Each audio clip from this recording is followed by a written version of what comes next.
નમસ્કાર મિત્રો, આજે આપણે મકાઈનો સૂપ બનાવીશું. કેમ છો મિત્રો? સ્વાદ સંહિતામાં આપણું સ્વાગત છે.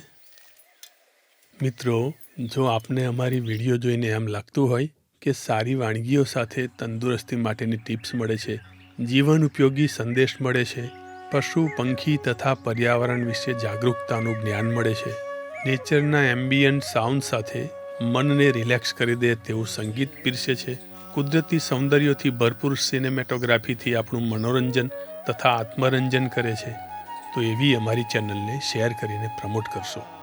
અને જો આપ અમારી ચેનલ પ્રથમ વખત જોઈ રહ્યા હોય તો સબસ્ક્રાઈબ કરશો. વાડીમાં દેશી મકાઈમાં દાણા ભરાઈ ગયા છે, તો થોડા મકાઈના ડોળા લઈ આવીશું અને તાજી મકાઈનો સૂપ બનાવીશું. મિત્રો, આ તારની વાડ આપ જોઈ શકો છો. એ વાડીમાં ભૂંડ અને રોજના ત્રાસથી પાક બચાવવા માટે ઝટકા ફેન્સિંગ લગાવી છે, જે થોડો ઝટકો આપે છે, જીવલેણ નથી. મિત્રો, 2 દિવસ પહેલાં જ ભૂંડોએ એક ટ્રેક્ટરની ટ્રોલી જેટલા દોડા બગાડ્યા છે. આજના ખેડૂત જેટલી મહામારીઓના ભોગ બની રહ્યા છે, એટલી મુશ્કેલીઓ બીજા કોઈને નથી હોતી. કેટલી વિડંબનાઓ સહન કરીને ખેડૂત આપણને અનાજ પૂરું પાડે છે, એટલે ખેડૂતને જગતનો તાત કહેવામાં આવે છે.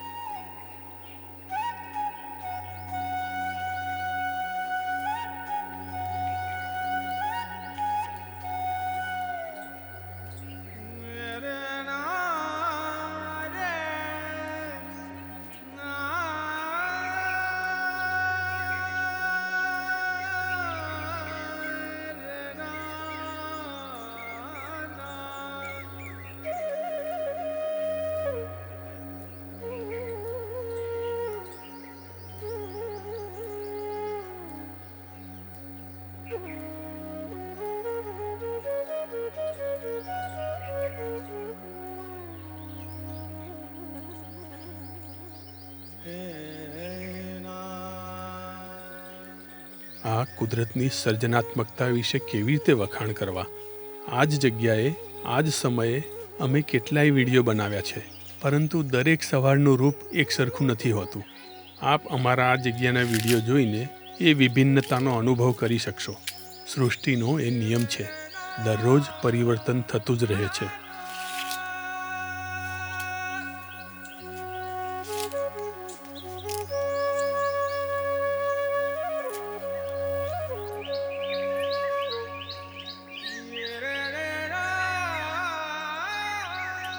આજે આપણે 2 મકાઈ વાપરીશું.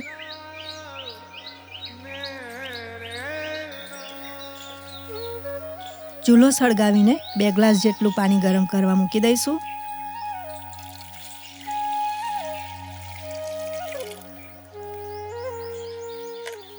બંને મકાઈના દાણા કાઢી લઈશું. તમે દેશી મકાઈના બદલે સ્વીટકોર્ન વાપરી શકો છો.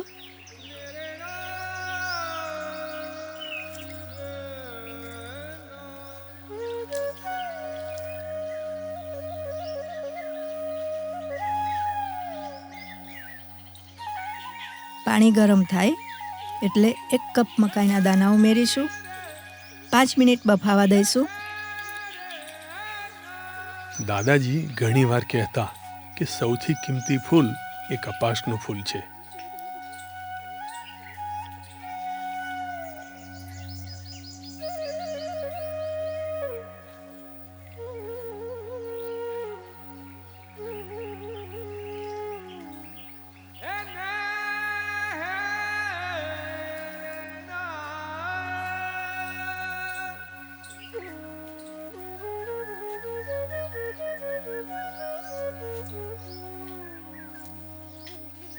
પાંચ મિનિટ બાદ ચોપ કરેલા 4 થી 5 બીન્સ, ચોપ કરેલું અડધું ગાજર અને અડધું કેપ્સિકમ ઉમેરી સ્વાદ મુજબ મીઠું ઉમેરીશું.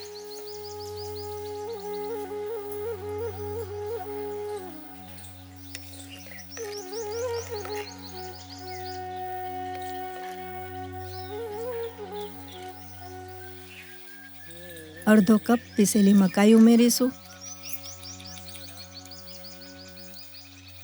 2 થી 3 મિનિટ માટે બફાવા દઈશું.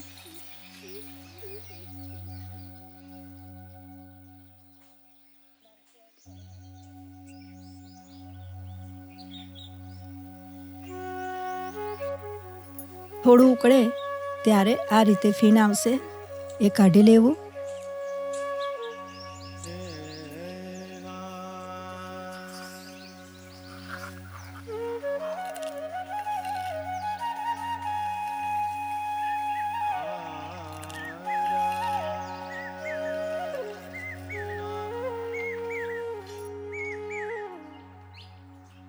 આપણે સફેદ મરીનો પાવડર બનાવી લઈશું.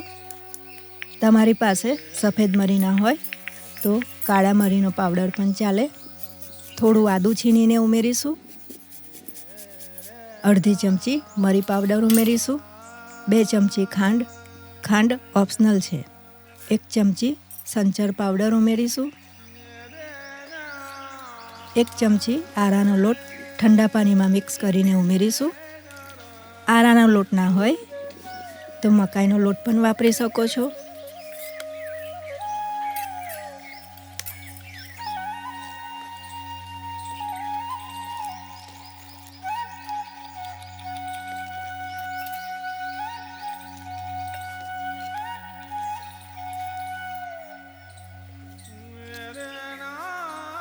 હું કાળી જરૂર છું, પરંતુ આ ચિત્રમાંથી હું ખસી જાઉં તો આ દ્રશ્ય ફીકું પડી જાય, કારણ કે ચિત્રમાં હાઇલાઇટ માટે લાઇટ અને ડાર્ક કલરનો જ ઉપયોગ થાય છે.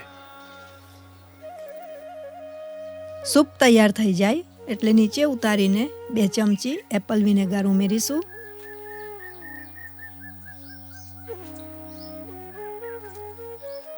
અને છેલ્લા થોડું બટર ઉમેરીશું, જેનાથી સૂપની ફ્લેવર બહુ જ સરસ આવશે. એપલ સાઇડર વિનેગરના સેવનથી weight loss, diabetes, cholesterol, liver cleansing અને પેટના ખરાબ બેક્ટેરિયા નાશ કરવામાં ફાયદો થાય છે. પરંતુ જે વ્યક્તિને આર્થરાઇટિસ કે ઓસ્ટિયોપોરોસિસ જેવી બીમારીઓ હોય તો ડૉક્ટરની સલાહ સૂચન વગર પ્રયોગ નહીં કરવો. એપલ વિનેગર ડાયરેક્ટ નહીં લેવું, એને પાણીમાં ભેળવીને જ લેવું તથા સ્ટ્રો વડે પીવું, જેથી દાંતના એનેમલને નુકસાન ના થાય. આજથી અમે એક સાથે હિન્દી અને ગુજરાતી ભાષાઓમાં અલગ અલગ વિડીયો બનાવવાનો નિર્ણય લીધો છે, જેમાં ફક્ત ભાષાનો જ ફરક રહેશે. તો હવે પછીના દરેક વિડીયો આપણી ઈચ્છિત ભાષામાં જોઈ શકશો. ધન્યવાદ. વંદે માતરમ.